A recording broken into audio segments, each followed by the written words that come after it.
and he came at it early. And he also came at it on a significant... It's the middle of the night, he's emailing me. Shut up, you... Right.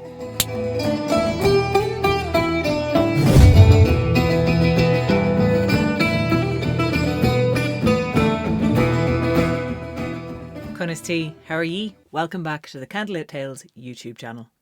In this video, I am going to talk about the great hero Cuchulainn. Maybe the greatest hero. The main character of Irish mythology, at least according to Cuchulainn. And why he's remembered and what his main stories are. Because Irish mythology can be a bit of a dense thicket, and this is, just a little bit of a way through the woods. So first off, let's put him in context. Cuchulainn is an important figure in the Ulster Cycle of Irish mythology. This mostly deals with the adventures of a group of warriors called the Craobhrua, which means the Red Branch. They're sometimes translated as the Red Branch Knights, but the word knights is kind of just slotted in there.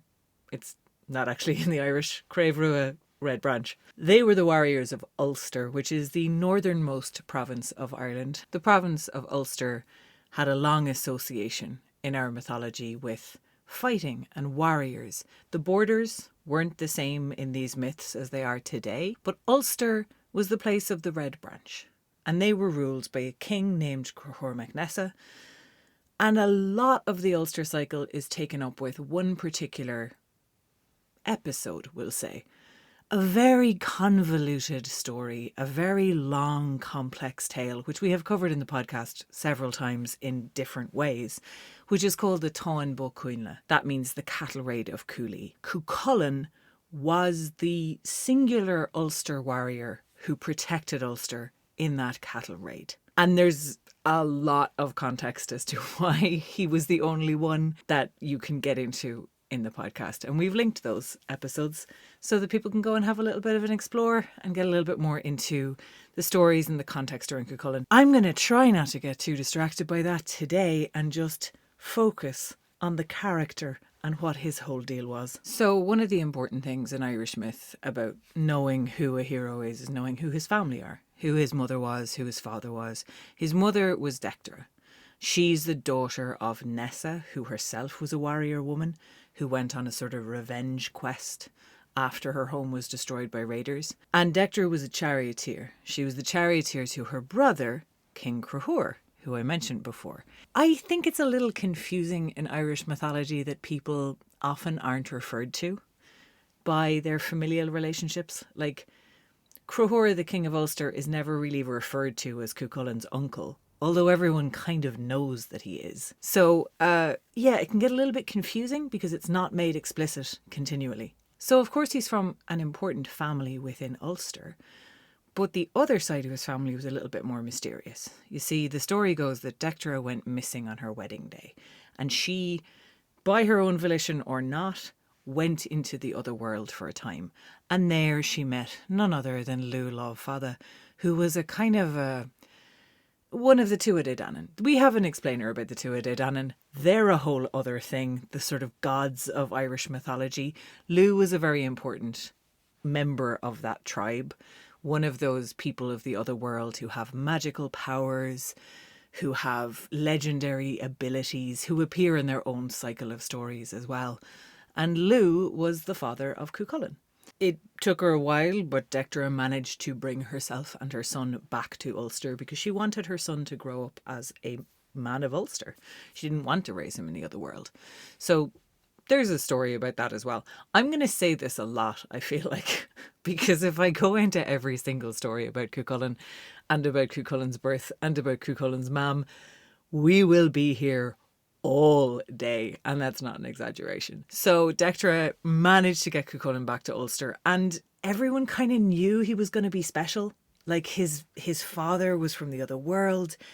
He was born the same day that they crossed over. All these kinds of liminal crossing spaces, things, they were all incredibly potent. The mixing of blood between mortal and being of the other world was understood to be really potent and important. So everyone knew that this was a special child. And so he was fostered. He was fostered by multiple people in Ulster, stewards and warriors and craftsmen. They all kind of wanted to have an influence on this boy. But the boy, who was then named Setanta, which is just another thing, don't worry about it too much. He becomes Cuchulainn pretty young. He was really only interested in one thing. He was pretty focused on being a warrior. And he was an incredibly skilled warrior and an incredibly precocious one. So some of the earlier versions of the Cuchulainn story have him kind of living a life in sevens. 7 was a very magical number. He's described with a lot of sevens in his appearance. He was said to have 7 fingers on each hand and 7 pupils in each eye and 7 colours on each cheek, 3 colours on his hair. It was dark at the root, red in the middle and blonde at the tip. So he has this kind of exotic, otherworldly appearance, but he was also renowned as being the most beautiful man in Ireland. So over time, the description shifted a little bit and he became a little bit less weird looking because he just became a little bit more smoothed out, a little bit less rough around the edges. Kept the 3 colour hair sometimes he's dark haired, but almost always he's not what you'd picture when you picture a great warrior. When you picture a great warrior, you picture your like big, strong, muscular man. Cuchulainn was never that. Cuchulainn in all the versions of these stories is small, youthful, slender, boyish. And this is a kind of consistent theme in the Cuchulainn story, is that unless people know who he is, they don't take him seriously. Based on his appearance, they kind of think that he's a kid. They think that he's not a threat. But Cuchulainn, who won the name as a child by defeating a monstrous hound that belonged to a man named Cuchulainn, and was then named himself the Hound of Cuchulainn. Cuchulainn, Cú means hound in Irish. So Cuchulainn was known for this kind of youthful beauty, but there was another side to him.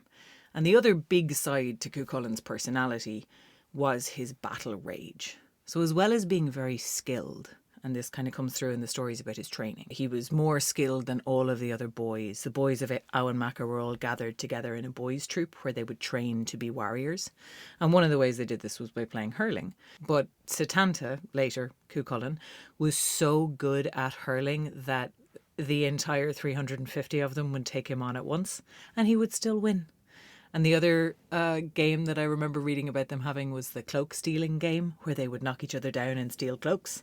And Setanta would have all of the boys' cloaks and nobody would be able to get his cloak at all. So he was kind of precocious. He excelled at the training. The first time that Cuchulainn took up arms, that's the sort of rite of passage to become a warrior and not just a student of warrior. He did this when he was incredibly young still. He was too young. And at first he was refused. He managed to trick his way into it. And the other reason why it was a little bit of a special time to take up arms was that the Druids of Ulster made a prophecy on that day that anyone to take up arms that particular day would live a short life. A short, painful life. But that they would be remembered until the end of life and time by storytellers. And Cuchulainn was the only one of the boys' troop who wanted that. Cuchulainn heard that prophecy and immediately went to take up arms, knowing that by doing so he was dooming himself to a life of tragedy and knowing that his life was going to be short. Which I think says a lot about Cuchulainn, like psychologically. You know, this was not somebody who was interested in retirement ever. This was not somebody who ever thought that he was going to live a long time. He was here for a good time and he was here to squeeze as much out of life as he possibly could. And on that particular day, his other side came out. Because when he went across the border to Connacht, as the story goes, to face off against the sons of Nachthan, his battle rage came on him for the first time. This was in Irish the riastrad, and this was a monstrous transformation. So even when he was kind of exotic looking with the 7 fingers and the many colours, even in those versions of the story, this was a shocking, horrifying transformation. This was a boy who went from being slender and youthful and boyish and non-threatening looking to a kind of Hulk werewolf. His knees twisted backwards, like the knees of a hound. Teeth became fangs, fingernails became claws, one eye bulged out and the other shrank back, so he had that weird little like emoji face. All of his hair stood on end, crackled with electricity. A fountain of blood gushed from the top of his head. And although you won't hear this one quite so often, including in the tellings that I do, he also had a massive throbbing erection for the whole time that the battle rage was on him. And in this state, he did not know friend from foe. It was a mindless, blind ferocity. So the story goes that when he came back to Owen Macha, to the fort in Ulster, nobody knew what to do. They were terrified because they saw him coming back with this battle rage still on him. And they understood that he was not in his right mind. So the women of Ulster, led by the king's mother, Nessa, who was Cuchulainn's grandmother, although again, that's never actually, connection is never drawn. Cuchulainn's grandmother rounded up all of the women, young, old, beautiful, ugly, and they all went out to the front of the fort. And when Cuchulainn got within range, they flashed him. There are later stories where they like take their tops off and kind of flash their tits at him. But in the older stories that I found, they lift their skirts up, they give him the full moon. And poor Cuchulainn, who at this stage is still very young, was so embarrassed that he looks away in shame, and that gives him time enough to be grabbed and doused in cold water until his rage is quenched. And it also kind of prefigures and foreshadows a little bit of an uneasy relationship that Cuchulainn has with women and with femininity.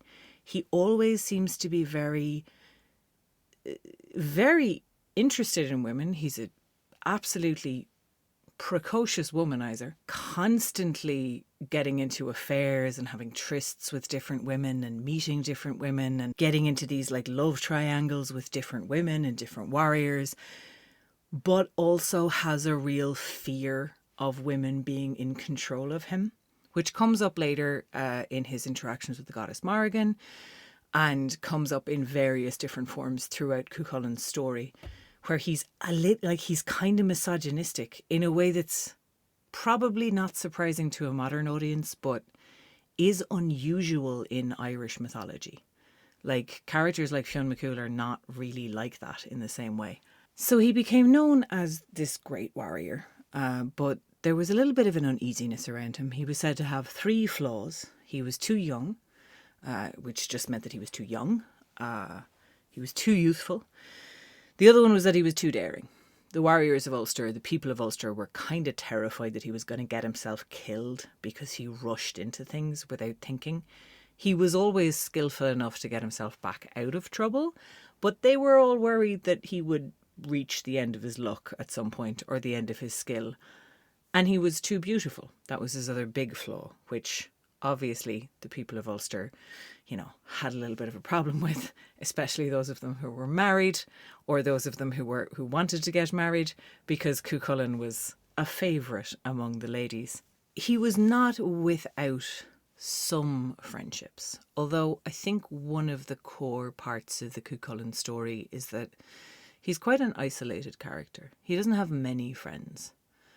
And I think there's something in the sort of child prodigy of it all that rings true in that, or at least always has for me. He's isolated by his brilliance. The thing that sets him apart in a positive way also sets him apart and makes him kind of lonely. So his kind of best friend is his charioteer. There's no actual physical evidence, I think, that chariots were ever fought on in Ireland, but there were chariots in we'll call it the Celtic archipelago to avoid controversy. There were chariots, there were war chariots that the Celts drove. And so Laig was Cuchulainn's charioteer. And the charioteer drove the chariot, the warrior protected the charioteer. They had a great relationship. They have a lovely relationship in the stories. One of Laig's duties is that I find, I don't know, just so quintessentially Irish that I love it, is that when Cuchulainn was like fighting and having a hard time in a fight, it was Laig's job to start insulting him so that he would get angry, so that his riastrad would come on him, so that he would be able to win. And the other great friendship in the Cuchulainn story is with a warrior named Ferdia MacDamon. Where Ferdia and Cuchulainn intersect kind of depends on the version of the story that you're with. In earlier versions, I think Ferdia is fostered in Ulster and they became really, really close as sort of children and as young boys. Later versions of the Cuchulainn story give Cuchulainn a wife who's a woman named Emer. And Emer is, I kind of love Emer because she's the main criteria for Cuchulainn in finding a wife is that he wants to find a wife who is his equal. But Cuchulainn is also phenomenally arrogant, thinks he is God's gift, and nobody's really able to prove otherwise to him because he is unquestionably the best warrior anyone's ever seen and the most beautiful and just great at everything that he tries. So he's incredibly arrogant. Laig is the one who introduces him to Emer, daughter of a Leinster chieftain, and Emer is equally accomplished, of equal status, and equally arrogant in a way that I kind of love. So Emer and Cuchulainn meet, very quickly fall in love. There's an untranslatable story where they have a riddle game with each other, and it's all made of like wordplay and puns in Old Irish that don't translate, and nobody listening to them can understand a word that they're saying, but a servant who eavesdrops is able to recount it word for word to Emer's father, who untangles all the riddles and realizes that they have like met, tested each other with this wordplay, decided that they're a match for each other, decided that they're going to get married, and Emer has also clued Cuchulainn into the fact that her father will not approve, and that if he's to marry her, he has to carry her off without hurting her brothers, without harming her father. So the next chapter in that version of the story is that Fergal the Wily, Emer's father, tricks Cuchulainn into leaving Ulster and going to Scotland to train with the famous warrior woman Scach, who's a legend in the Cuchulainn stories and whose legend only survives because she trains Cuchulainn. And that is in some stories where he meets Ferdia, is when he's away training. Fergal the Wily does this because he hopes that Cuchulainn will die and he can marry his daughter off to a chieftain or a king because he doesn't want her to marry a warrior. It doesn't work. Cuchulainn comes back. He has a whole affair with a warrior woman named Aoife while he's in Scotland, which comes back later in a terrible, devastating way. Everything in the Cuchulainn story comes back later in a terrible, devastating way. It's all very, very tragic, ultimately. And the other great friendship that he has in his life is with Ferdia. So in other versions, it's he and Ferdia kind of solidify their friendship on Scach's Island. And they train together and they bring out the best in each other and they fight together and they sleep together and they have this wonderful closer than brothers bond.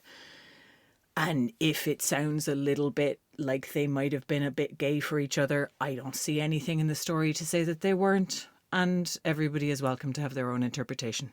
I've always gotten the vibe that they're a bit into each other that way. Cuchulainn spends a lot of time in a lament that he sings about Ferdia later, spoilers, that, he spends a lot of time talking about Ferdia's body and how he looks and how beautiful he was. So, it's in there if you like those kinds of interpretations. And if you don't have to take offence to that. That's entirely up to you. So we had these big relationships. He also had a number of special items and, I guess, creatures. The most important, the most significant was the Gaebolga. This is the belly spear is the translation of this. The Gaebolga was a weapon that was made by Scach, the warrior woman of Scotland. She made it out of the bones of sea monsters. It was magical. It was terrible. It was a deadly weapon in the sense that if you threw it, it would kill whoever you were throwing it at.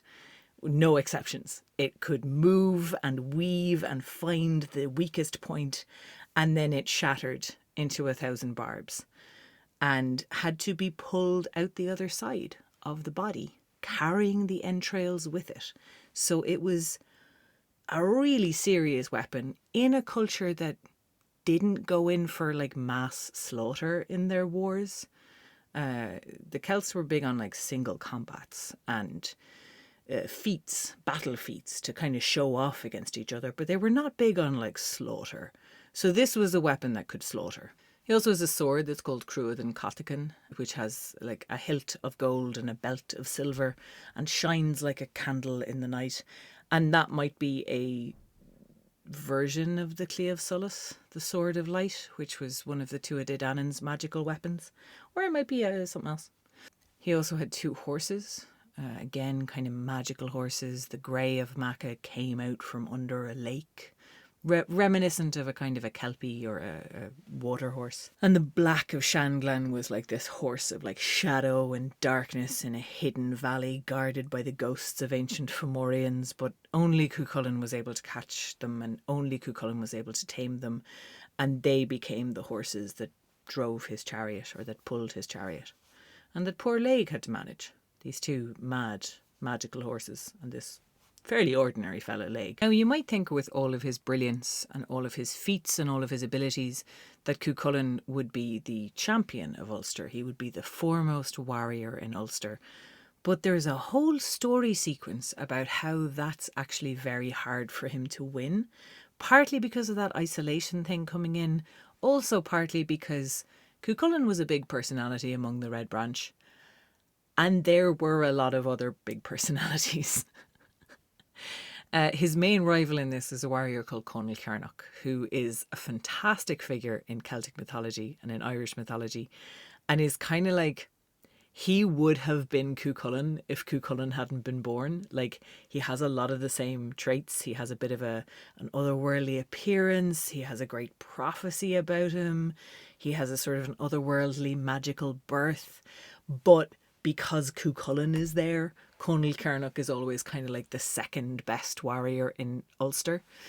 But when it comes time to choose a new champion of Ulster, the 2 of them are put against each other, and there is a series of tests and trials. There's another warrior there called Laoghaire Buadach, but he's kind of just there to round out a trio, to be honest. He's a little bit comic reliefy in the tales. And from one thing to another, Conal and Laoghaire always find a way to argue the verdict, because the verdict is always inevitably that Cuchulainn is the best one. There's a great little like micro story in that I think, I don't know, I've always found it quite illustrative of what Cuchulainn is like. The 3 of them go down to Connacht, to Ulster's great enemies of Connacht at one point, in hopes that, you know, Queen Maeve will judge one of them as the champion and the other 2 will turn on her, which is one of the reasons the King of Ulster doesn't want to make the judgment. And when they're leaving, on their way out the gate and back to Ulster, the youths of Connacht are having a competition where they toss a wagon wheel as high up in the air as they can. And Laoghaire Buadach tosses it up as high as a door, and everyone shouts in derision and laughter. And he goes on his way thinking that they've given him a great shout of approval. And then Cuchulainn gets it up as high as the gable of a house, and again hears a shout of laughter and derision and mockery, and goes on his way head held high thinking he's done a fantastic job. And Cuchulainn gets it and throws it up into the air until it disappears, catches it again on the way down, takes all the needles of all the women, throws them up into the air, catches them so that each needle goes through the eye of the next needle, hands each needle back to the woman who gave it to him. And everybody just kind of stands there and looks at him. And Cuchulainn goes back to Ulster thinking that he really fucked that up and he didn't do a good job and he must try harder next time. Because as brilliant and as arrogant as he is, this is a character who is always in competition with himself. Now, ultimately, Cuchulainn wins the championship of Ulster. He wins it by being the only one to agree to a beheading test. The challenger comes, offers to have his head cut off if the warrior will agree to have his head cut off by the stranger the following day. And Cuchulainn first volunteers, cuts the stranger's head off, sees the headless body get up and bottles it and runs away. Laoghaire Buadach, the same thing happens. Cuchulainn is the only one who turns up the next day and puts his head on the chopping block. That's what wins him the championship of Ulster. And the stranger reveals himself to be a sorcerer from Munster called Cuchulainn, who sort of says to the 2 lads, like, if you ever feel like arguing about that, come and see me and we'll finish the trial. This is a story trope that you find in other European countries. You find it in Gawain and the Green Knight. Apparently it originates in Ireland. We did it first. Everybody else was copying. Now, the Táin, I'm not going to get into. It's a huge, sweeping epic. It's called the Irish Iliad. We've done about 5 versions of it on our podcast, and they're all findable on YouTube. The sort of emotional high point of that whole war for this one particular bull is that Cuchulainn ends up doing single combats by the ford on what is now the River Dee, and ultimately fights his best friend Ferdia. Ferdia and Cuchulainn have this 4-day long, protracted, terrible fight where it gradually dawns on each of them that they are going to have to either die or kill their best friend. And in the end, Cuchulainn gives into his battle rage and uses the Gae Bolga and kills Ferdia, and immediately mourns him, and is also himself very close to death. Like, this is a close fought, hard combat, and Cuchulainn barely scrapes through it and collapses of his wounds immediately afterwards. So in Ardee today, there is a beautiful sculpture by Anne Meldon-Hugh on the bridge, which is just a little bit upriver, I think. I don't know if it's up or downriver from where the actual ford was, but it is a sculpture of Cuchulainn cradling Ferdia's dead body in his arms. And the story goes that he sings the lament over Ferdia's body. He's absolutely devastated. And it's kind of the first time in his life that anything has emotionally touched him. The really striking line in that is, all was play and all was sport until Ferdia came to the ford. Because he's been fighting these single combats for days, and they've all been a game. He's been killing people, but he has not felt like he's been killing people. And so this is a huge, tragic story. Hard to tell without getting a little bit sad. Navan Fort, otherwise known as Owenmacca, is the place where a lot of these stories are centred. And Dundalgan itself, Dundalk, is now a town, and is a place where Cuchulainn was said to have lived with Emer. That was where his home place was. Now, I mentioned before that he's got a little bit of a misogynistic streak. He turns down the goddess Morrigan. He turns down an offer of, well, we'll call it affection, because he kind of doesn't, he has this like fear of women. He has this fear of being like under the control of women. And she promises to be the guardian of his death, which she makes good on. He's got an interesting kind of balance of being hyper masculinized in some aspects and sort of feminized in other aspects.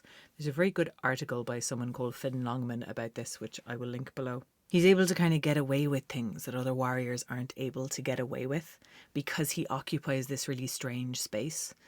He's able to surrender to Fergus, for example, which is kind of like an unheard of thing, to run away from a single combat. But he does it because there's a sort of a security, like he knows that he is brilliant enough to take the hit to his reputation in some ways.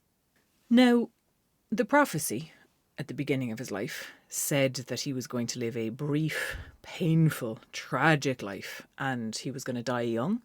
And that's exactly what happens in the Cuchulainn story. Prophecies are not something that you can like get around, or curses that you can break in Irish mythology.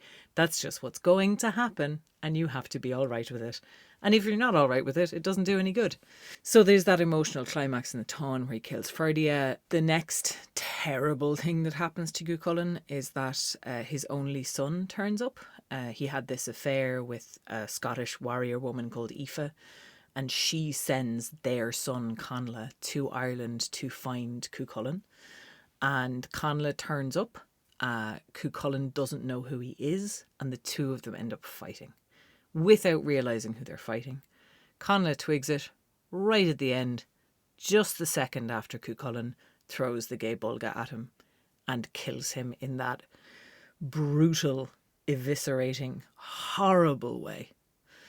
And after that, he breaks the Gae Bolga. He's so devastated by what he's done that he smashes his magic spear.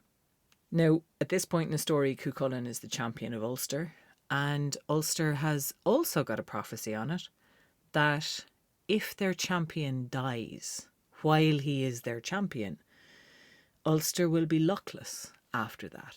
So there's a great incentive for the king and the warriors of the Red Branch to try and protect Cuchulainn.